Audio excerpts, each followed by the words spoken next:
Morning. It is still Thursday, January 16th, 2025. It's the House Appropriations Committee. It's 11 a.m.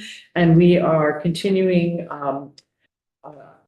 looking at the Budget Adjustment Act. And this morning we have the Department of Mental Health coming to talk to us.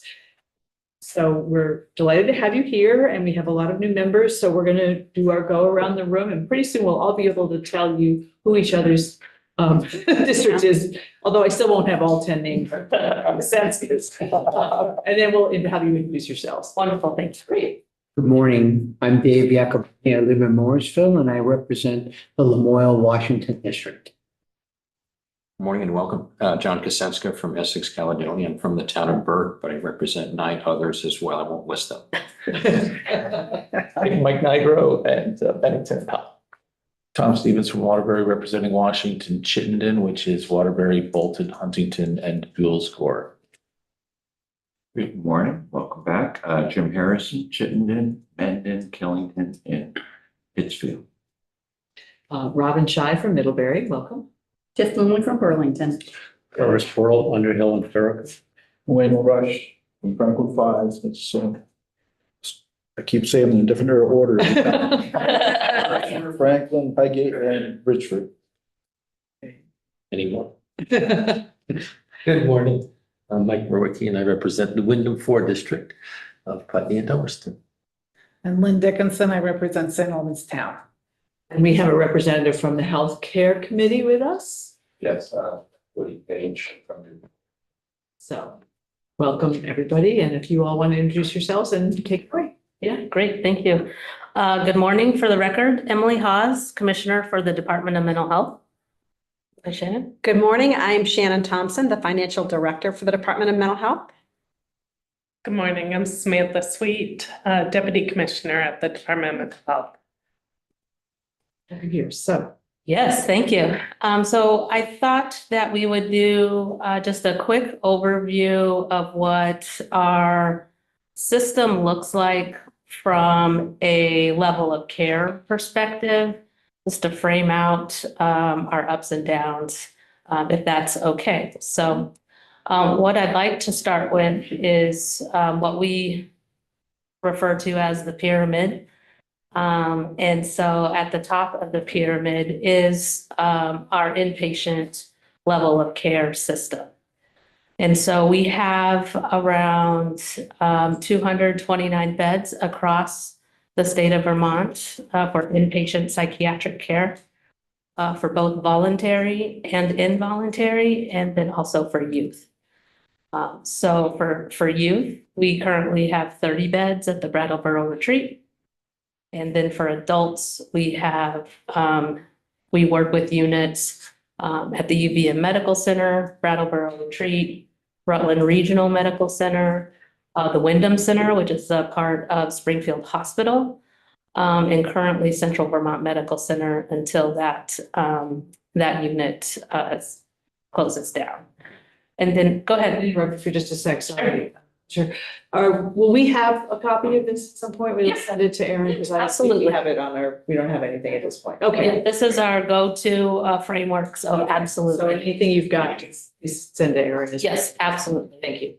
And then we also have beds that have historically been referred to as level 1 beds, or the replacement system for when the Vermont State Hospital was impacted by Tropical Storm Irene.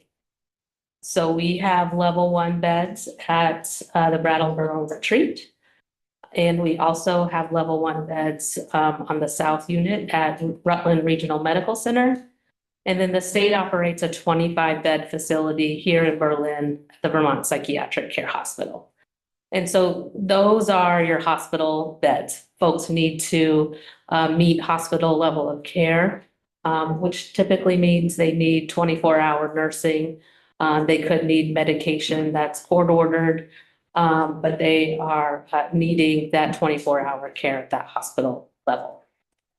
The next level down is our secure residential, also known as River Valley Therapeutic Community Residence.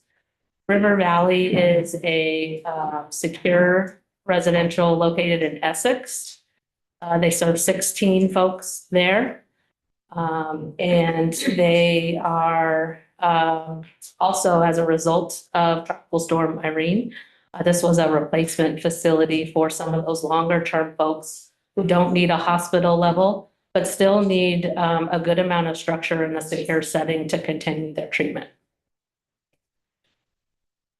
Next up, we have our, Sorry.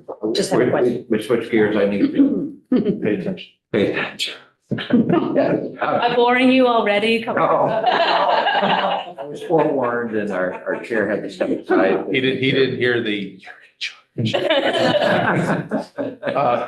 Is this the replacement for the Middlesex facility? Yes. Okay. Yes. What's the status of the Middlesex facility? The old one? The one that was temporary after Tropical Storm Irene. Yes, that is now under DCF.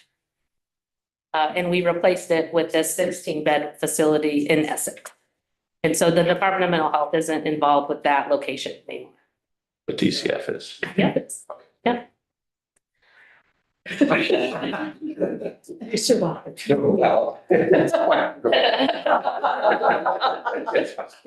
Thank you. I don't want to overdose. Represent LaRouche. On cheese. So, how did the number of beds now total after Waterbury was closed down? How was the Yeah, comparison between beds? Yeah, that's a great question. At the time that Waterbury flooded, I believe there was 57 hospital level of care beds there. And so when you look at the blue square that says level 1 adult inpatient, that's a comparative unit to the hospital beds that were at VSH.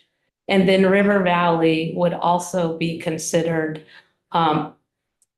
capacity similar to VSH, because at that time, the Vermont State Hospital was not under regulation for CMS, Medicaid, and Joint Commission. And so you didn't necessarily need to be hospital level of care to be admitted there.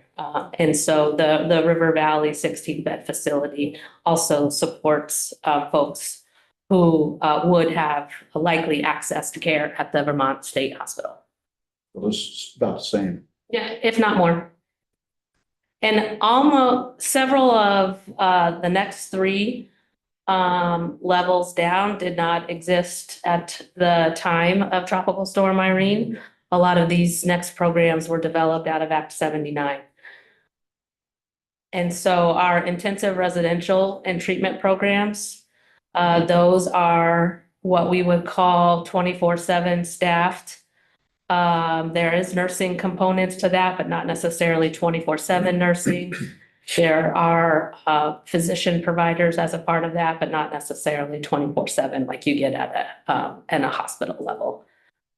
And so we have 45 youth beds.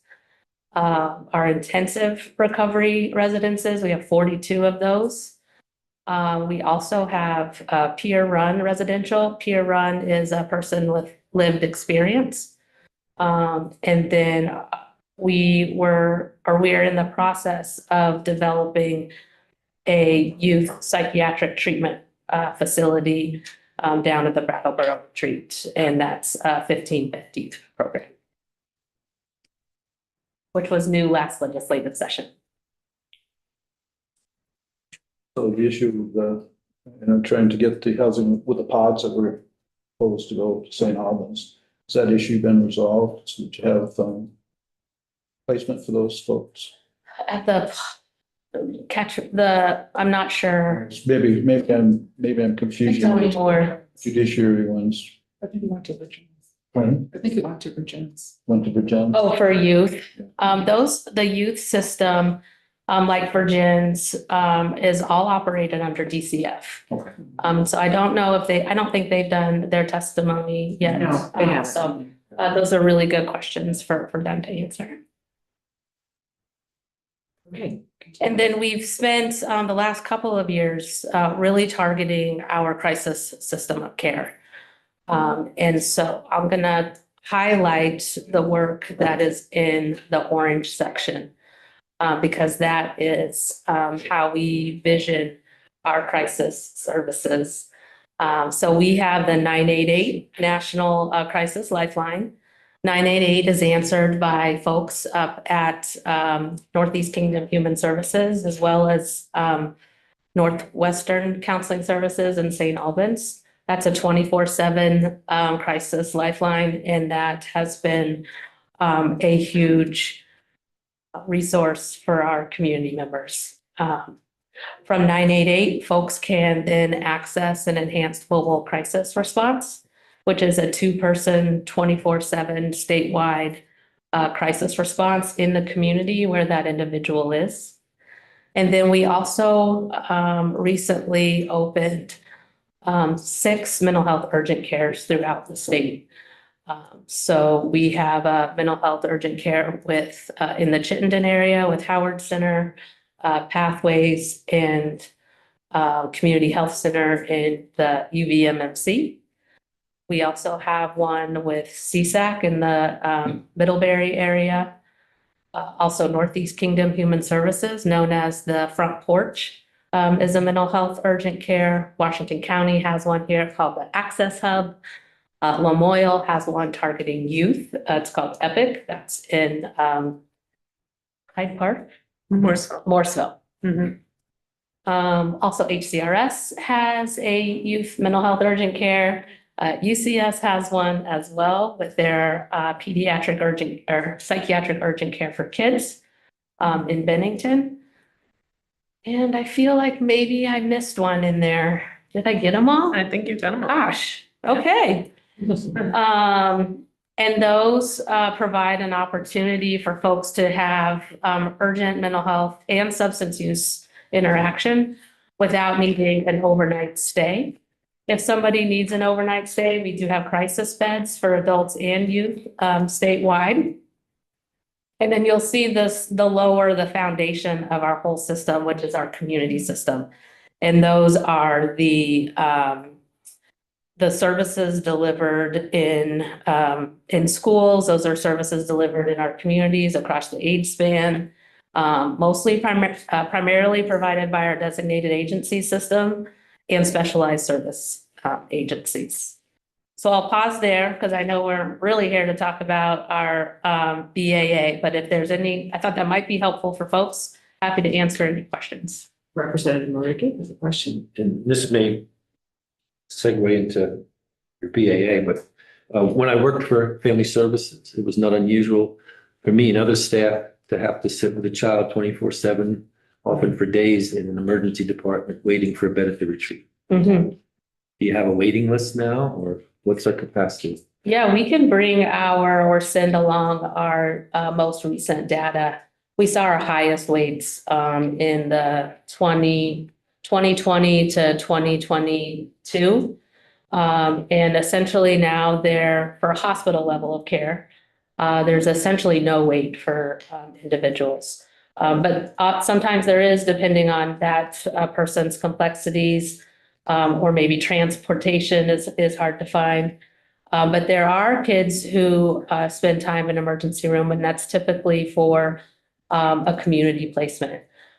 Something has happened in the home that they are living in or receiving services in, and it takes a little time to get them to the next level. So I don't want to say that no kids are there, but it has significantly decreased since that highest point in 2022.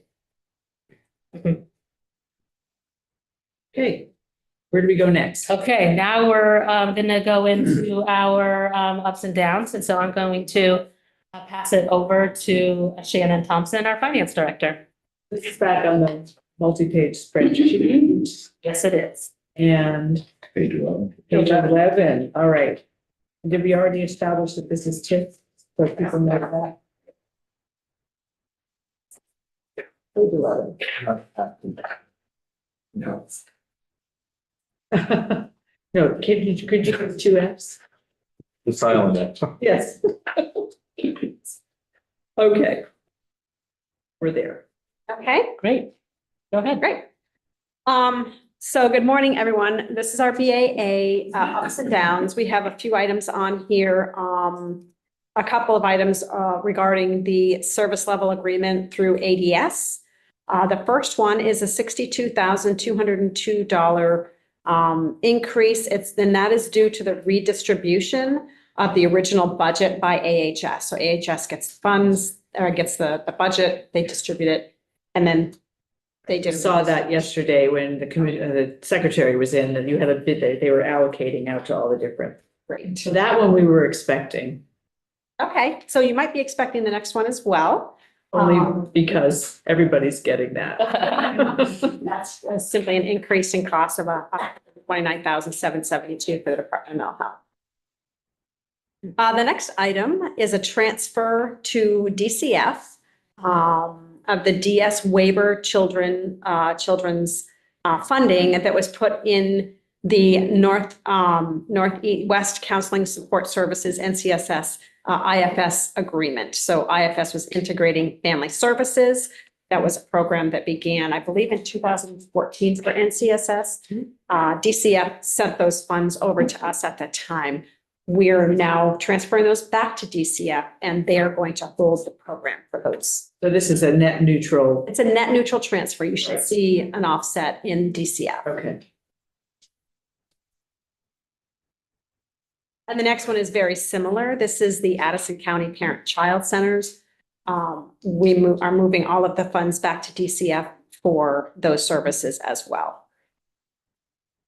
Net neutral transfer. The next item is just simply federal spending authority. We have some increased federal grants, block grant money, and we just simply needed more federal authority to spend that instead of asking for excess receipts. Great. And the last item we have here is an increase for the PNMI system, private non-medical institutions for children. We're projecting a budget pressure for the PNMI system due to utilization and mix of placements across the providers. And I'll let You want to just tell us more about that? Sure. I think Samantha was gonna take the children's. Yeah. Yeah, go ahead. So what we're seeing is some, do you mind if I feel this just so I can see the numbers? Thanks. So what we're seeing is that kids are experiencing more mental health challenges since the pandemic, as I'm sure all of you have heard. And so we are seeing diverse placements being found for our kids. And so we need is it an increase? It's an increase in Yeah, funding. thanks. An increase in funding due to the PNMI rates for those kids' placements. The private non-medical institution is our residential settings for youth. So not hospital level, not out into the community, but a youth who requires 24-hour care. So I see 3 questions. Only Rep Harrison, Rep Stevens. When you say placements, what does that mean? It means, Yeah. sorry, it means a residential placement. So 24/7 staff residential facility. Okay, and that would be within that pyramid? Yes. Yes. Yep. Thanks. Rep Harrison. So just real quickly, basically it's a almost $2 million increase. I know some of that's federal funds, but how is that in relation? What's the total line item that you budget for that? I mean, we off, is it 100 million and we off 2%, or is this doubling the budget? Okay, that's a great question. If my memory serves me, it's somewhere between $8 and $9 million total. 89? 8 and 9. 9 million is our Oh, it's budget. pretty, It's a quarter. we missed it 25%. pretty good. I mean, we don't It is. encourage, we don't want to strive for more because that signifies other issues or problems, but so it's a significant change though. Thank you. And sometimes what happens also is there's a rate setting process that occurs, and quite often we don't know what the increased rates are until the late fall. And so this is also representing some of those increases through the rate setting process that we just simply don't have any control over. It just happens. Yeah, no, I understand, but we're talking almost a 25% increase in the middle of the current year. Okay. And then Rep. Stevens and then Rep. Bush. Age range of the children who are being placed in, can you just give me a quick primer on what it takes to be placed into one of the PNMIs? Yeah, it's across the age span, for youth under 18. I don't think we have anybody up to 22 in that. No. Part of our section, so. So it's across the youth age range, and I think 6-year-olds? potentially, 3-year-olds? don't think so. No. No, what majority of the age range is adolescent. Yeah. That's majority. Yeah. Probably 99%. Few get down to 9, 10. That's not ideal, and we don't want to see that, but sometimes it happens. And Certainly not it's certainly the rare case. Yeah, it is the rare case. It's majority adolescent age. so the question that I think what I heard from Representative Harrison's question was there was an increase. Some of it was due to rate increase. How much of it was due to increased utilization or need? It's more about the, where the children need to be placed. They might need to be placed in a higher level facility. As Deputy Commissioner Sweet was mentioning, the acuity of the children going into these placements. Yeah, what we are seeing is the acuity is extremely high in the adolescent age group, and placements are, we're looking everywhere for placements, and what we don't want to see is someone being held in the highest level of care, which is at the Brattleboro retreat. We want to see them being served in a lower level of care, and so we are exploring all residentials that we know about countrywide to help these individuals get back into their community as quickly as possible. Okay, great, thanks. Rep. Bush? Is anybody trying to determine what the cause of the increase in mental health issues are?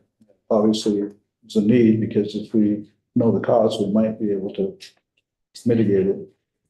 Yeah, I think if there was one primary cause, we'd be having a very different conversation. I think it depends on, the youth. But in general, we're seeing, and I think you are all probably seeing this as well, is that youth are having to face challenges that they've never faced before. I think coming out of COVID, being isolated is challenging for some, not everyone. We also know that parents aren't doing particularly well at times, and so that impacts youth. We know that climate change is stressful for youth if they're losing their homes during flooding and all sorts of things that can impact somebody's ability to utilize their skills. It's also the most resilient group. Is our youth. And so our hope is that we're intervening as early as we can at the youngest possible age, so that they're not then needing to access a much more expensive level of care when they're an adult for a much longer time. But you're tracking it, so there's, actually, natural disasters and COVID, those sorts of things. Yeah, and then your normal We had anxiety. testimony earlier Right. suggesting that some things are coming back to normal. Some things are coming down, So yeah. it'd be nice to, if that trend was to go back to normal, then it would suggest we have some systemic problem out there that we're not dealing with. Yeah, I think there's a number of reasons. We know housing, lack of housing for families causes stress for both parents and kids. We know poverty also is a big aspect for families. We're seeing it across the board, across the age span, the stress.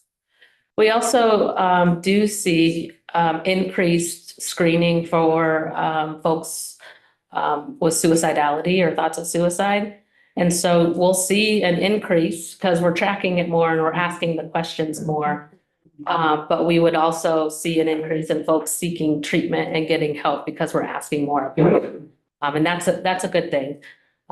But we're happy to bring in data and do all that great stuff. Thank you. Rep. Dickinson, then Bloomley, then Yacobo. Yeah, And the issue with children's mental health needs is that you can't just treat the child, you have to treat the family. So Oftentimes, whether they're going into an institutional situation like you're talking about, or all of these different things, what is being done to help the families so when they do go back, they're not going to be going through the same cycle? yeah, that's a great question.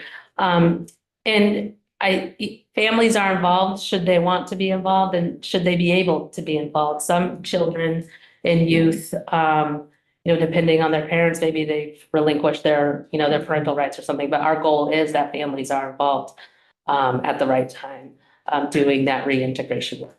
Because we know that youth coming back and reintegrating with their families is what we want. So if the family needs individual group therapy, needs a work with a dietitian or connected with primary care, all of those, say, case management or care coordination opportunities are available.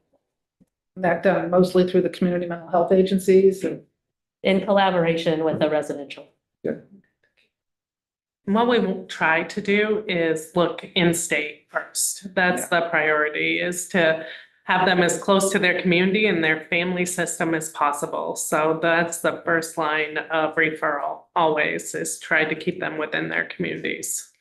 Because there are numerous out-of-state residential programs that we utilize as for youth who need that level of care, which helped inform the work that we did last session on the psychiatric rehab treatment facility, residential treatment facility at the Brattleboro retreat.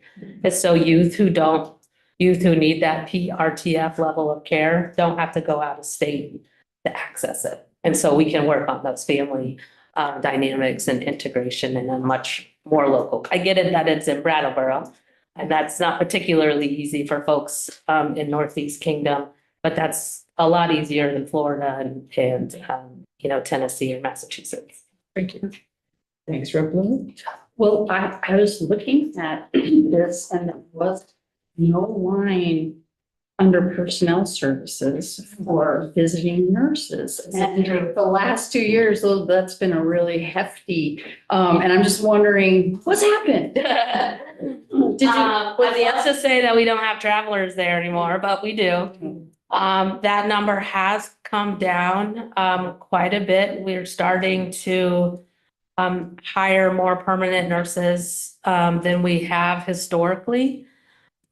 We have many mental health specialist positions open and available. I'd say around maybe 35 or 40 positions open. It's a 24/7 facility, so and they're on 12-hour shifts. But I do think a lot of the work that we did the last probably 3 sessions on side letters, working closely with our partners in human resources and labor relations, moving to 12-hour shifts, and really working together across state government to stabilize our opportunities for hiring. So I'll say in the last probably 2 months, we've seen far more traffic than we have ever seen for applicants, and that's a great thing. One of our largest applicant pool is our travelers, and getting them to stay on as permanent because they already have housing. That's not an issue for them.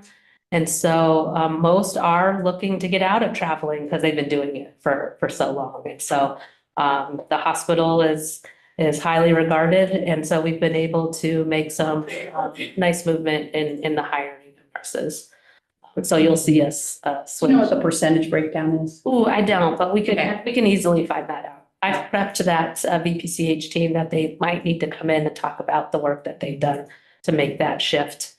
Because I think this is the first time we haven't had to ask for several $1 million to cover that. So that's a really.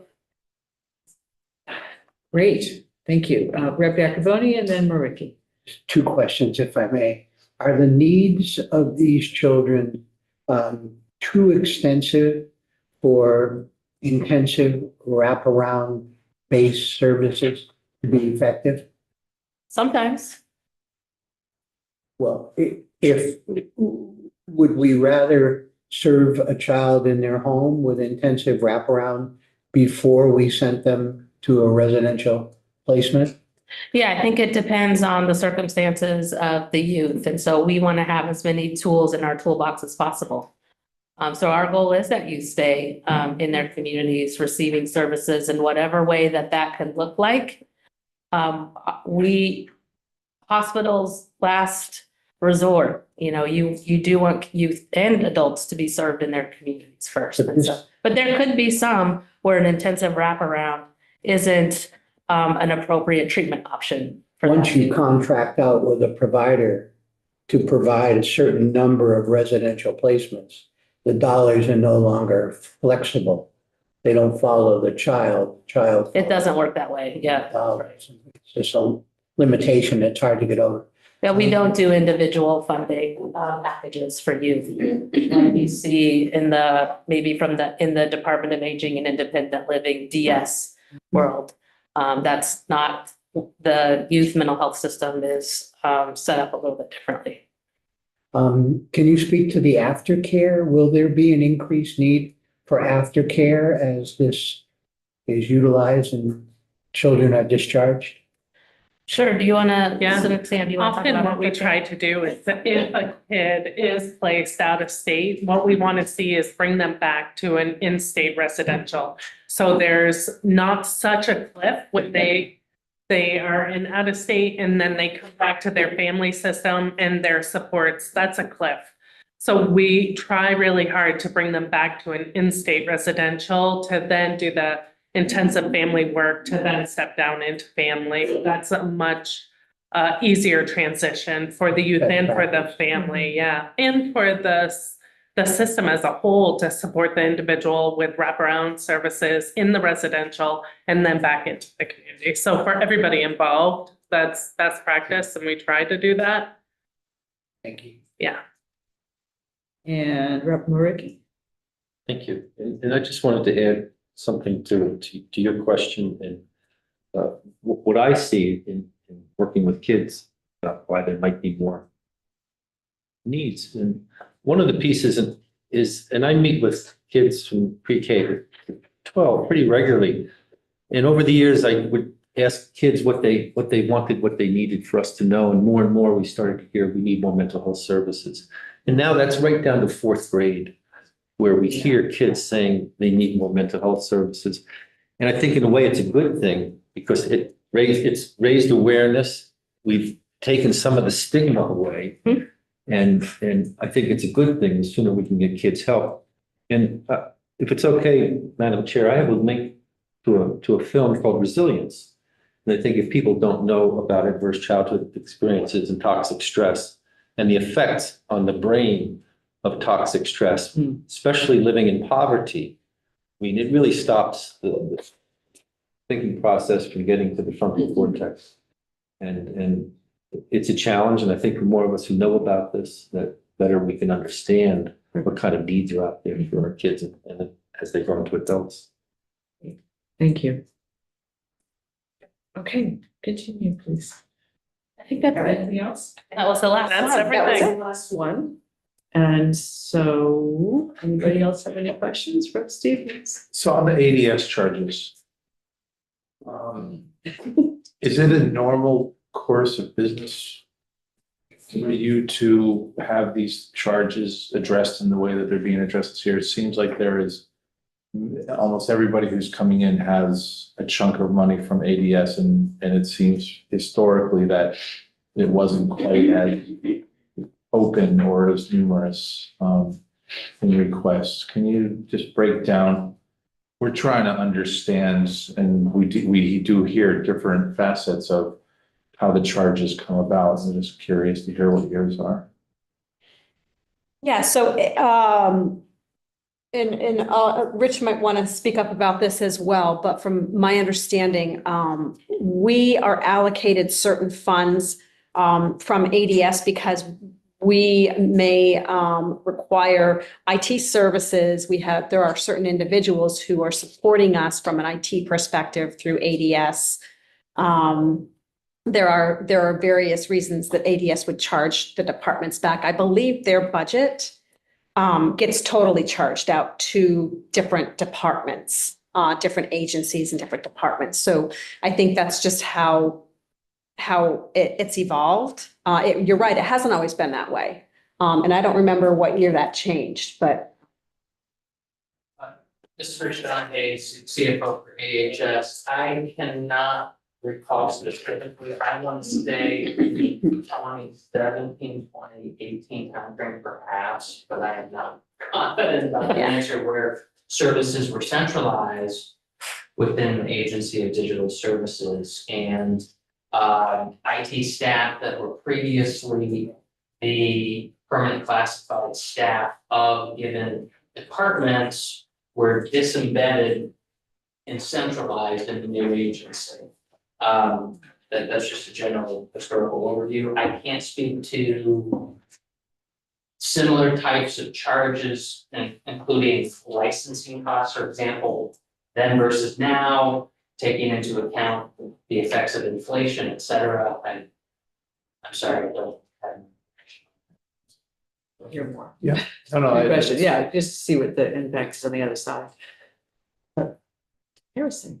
Yeah, I think what Representative Stevens might have been asking is we're seeing a lot of these additional ADS charges, which suggest either you got more services during the course of the year that you hadn't budgeted, or the budget didn't anticipate what the charges were going to be. And we're going to find out more this afternoon. And then there's been some suggestion that Microsoft licensing fees may have increased after the budget was put to bed, which would affect everybody. So we'll learn more this afternoon, I'm sure, but it doesn't sound like, based on the amounts, that you necessarily changed a lot of your service agreements. Well, I mean, what you're doing with IT. I mean, if you have an embedded person, tech person, you still have that. Yes, we have an IT director, and then another dedicated full-time that supports both of our facilities, who have quite a bit of IT needs, but nothing more or less than it usually is. So. As you folks know, there are a lot of different agencies. That might be a personnel person, DHR. Yes. That you pay as part of your, we're not seeing extra charges for DHR. Yes, right. Or you might have an assistant attorney general that the Yes. AG's office bills you for, and those are matching up to what, you budgeted. So we just want to figure out, we don't like to have to figure on mid-year adjustments. Sometimes you can't help it, but we don't always know that we're going to have the funds to do that. So we want to be honest with the budgeting. That's why we had a nice talk with the Veterans Home last year. Thank you. All right, so seeing no other questions, thank you so much for coming in and for all that you do. And we'll see you again with the FY26 budget. Very good. Yep. Thank you. Thank you very much. Committee, giving you a few extra minutes. We will be back here at 1. I'm going to be sending out in a couple of minutes after when we break the memo from me to committee chairs and vice chairs about the budget adjustment. I'm also going to send the committee chairs everybody's budget portfolio, so they will have that information, and I'm letting them know that they should be out to you and you'll be reaching out to them. So that's what's happening next year. Otherwise, we'll be back at 1 o'clock, and who will we see at 1 o'clock? Which piece of paper is that? DCF. DCF. We'll start at 1 o'clock. Yeah, just a little area.